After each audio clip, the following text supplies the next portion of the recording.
This morning we're going to change out the radiator on this 91 Suburban. It's actually my first video and the first time doing this change. So I'll try to document the step-by-step and everything that's required to do it. Let's get a quick view of what we have to deal with here.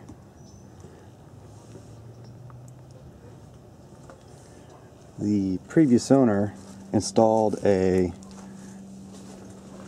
external auxiliary transmission cooler, so we'll be replacing that as well.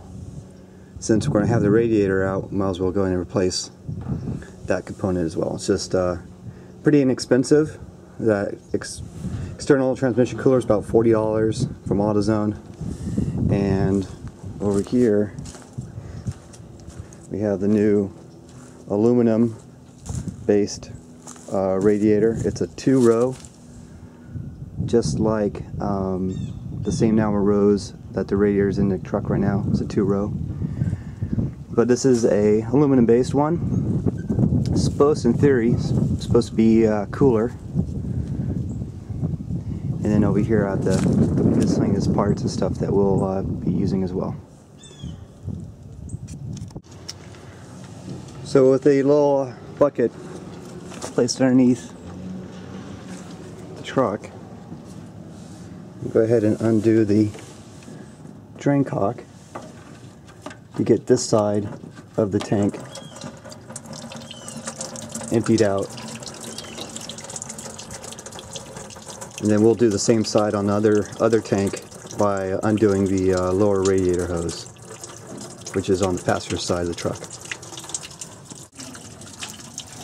I am not going to attempt to reuse any of this coolant.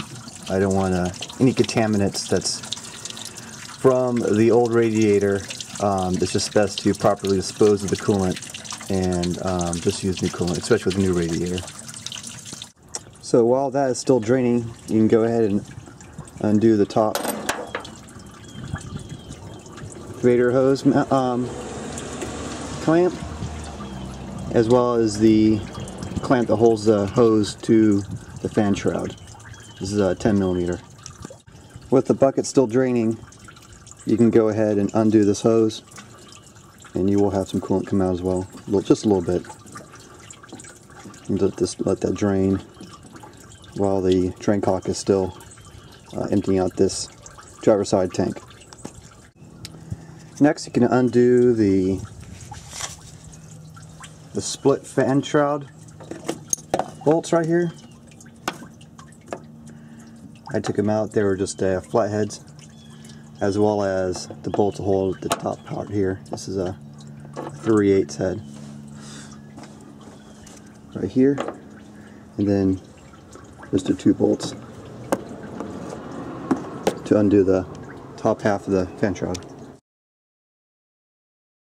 It's been about a good 10 minutes and the drain cock is still draining, and there is roughly maybe a 1.5 gallons of water in this 4-gallon bucket.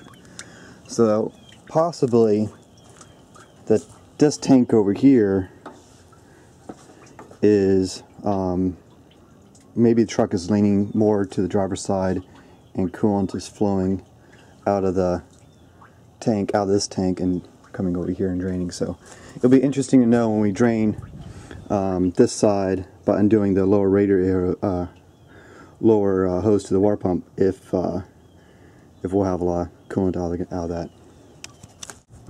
Alright, next here I'm going to do is undo the mounts to hold the top part of the radiator. And this is just a 13mm socket. Should do it.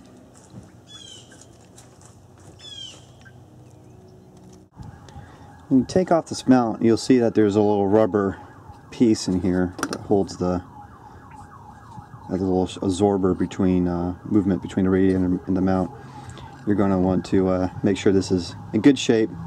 And then on this side, however, when I took this one off, I noticed that it was missing the nipple on top here to keep it in. So actually the little rubber absorber came out, so we'll have to put that back in. But it looks like it's in good shape. I should be able to reuse that. Okay, now you'll have to go ahead and undo the fan shroud bolts for the lower part of the fan shroud, which is right here,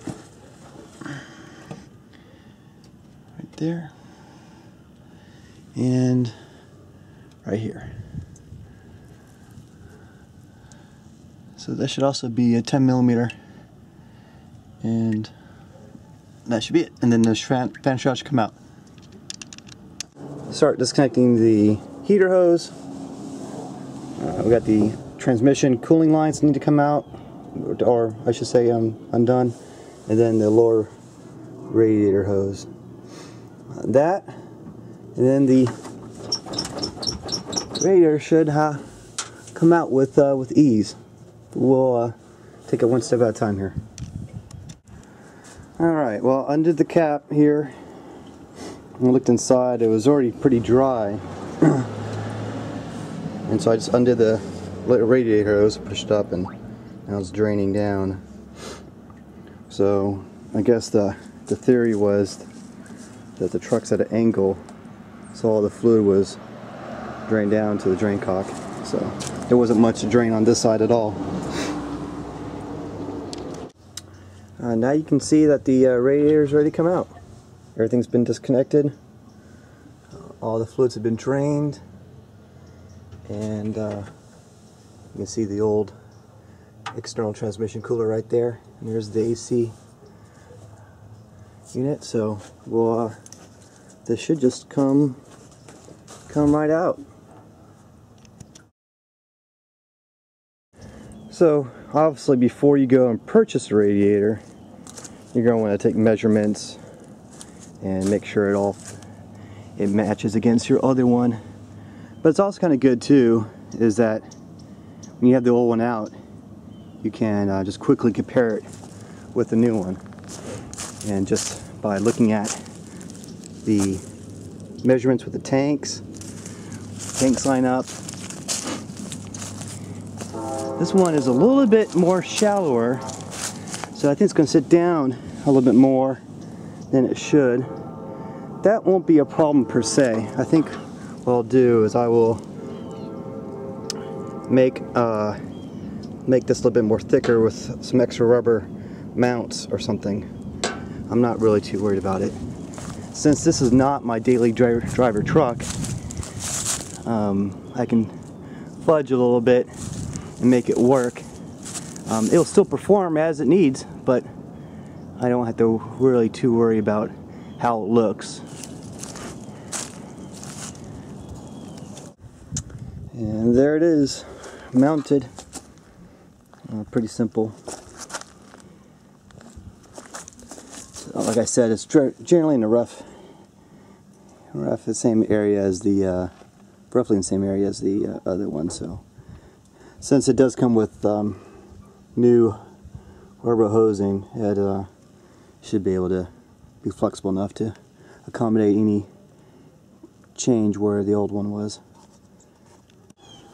Alright, what I'm going to do right now is run a little bit of water through the top and have it drain out of the bottom there, just to kind of clean out any type of manufacturing or testing fluids that they may have used during the process of making the radiator. And then I'll just run a little bit of water through it, and I might go ahead and hook up the bottom radiator hose so it can build up some level inside the radiator, and then undo it over the drain cock and drain it out over there. So we'll do that right now. Okay, so I got it hooked up. I just loosely put the low radiator hose on. I didn't tie it down or anything. And I threw about close to a gallon of water in it. I let a little bit go through first with the hose on. So now we'll go undo the drain cock. We should see some water come out. Yep. So that's my test water, so to speak. So we'll let this drain out, and then we'll hook everything up and do and do a full test.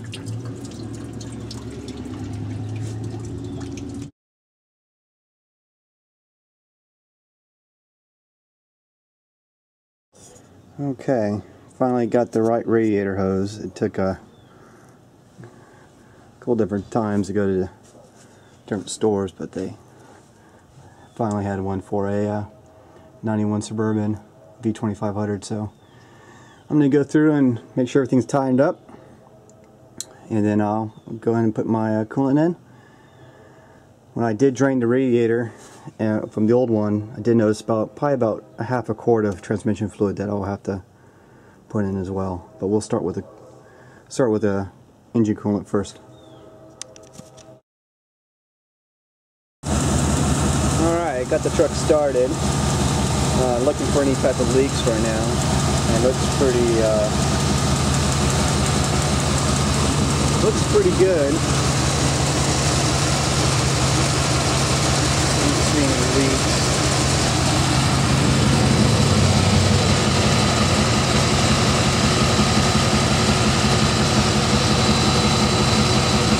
So we'll let it run for probably let it run for about 10-15 minutes, let it get hot, and we'll recheck it then. Alright, it's been running for about 15 minutes now, so we'll come over to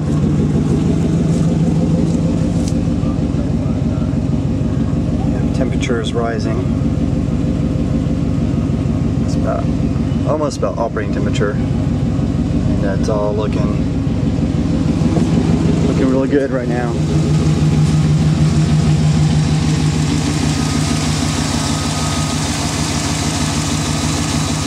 No leaks at all. With the engine running, you want to go ahead and check your transmission fluid level, since we did empty out the old transmission fluid cooler. So we'll go and do that right now. So we'll put the phone down.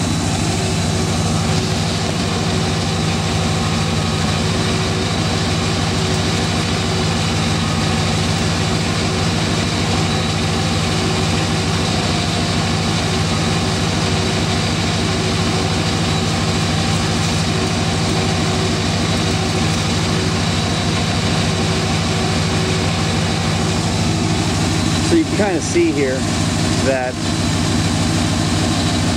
if I can get the focus in, that we're just right below the okay. So I'm going to go ahead and add in a half a quart to be on the safe side. But that's what I believe it probably got drained out, about half quart to a quart. And then we'll button it back up and take it for a test drive. Alright, I've driven for about 15 minutes as well here. And we'll just check the current temperature. And so that usually what's at. We'll put it in park, open up the hood, and make sure we don't see anything leaking.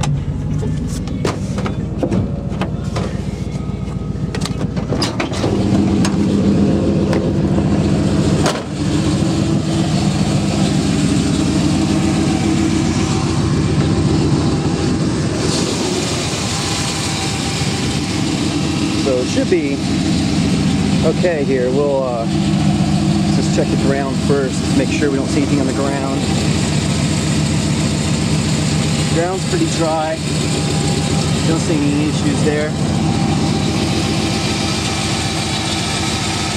Everything is still looks to be very dry. No leaks anywhere. No residue of leaks, that is. Come over here.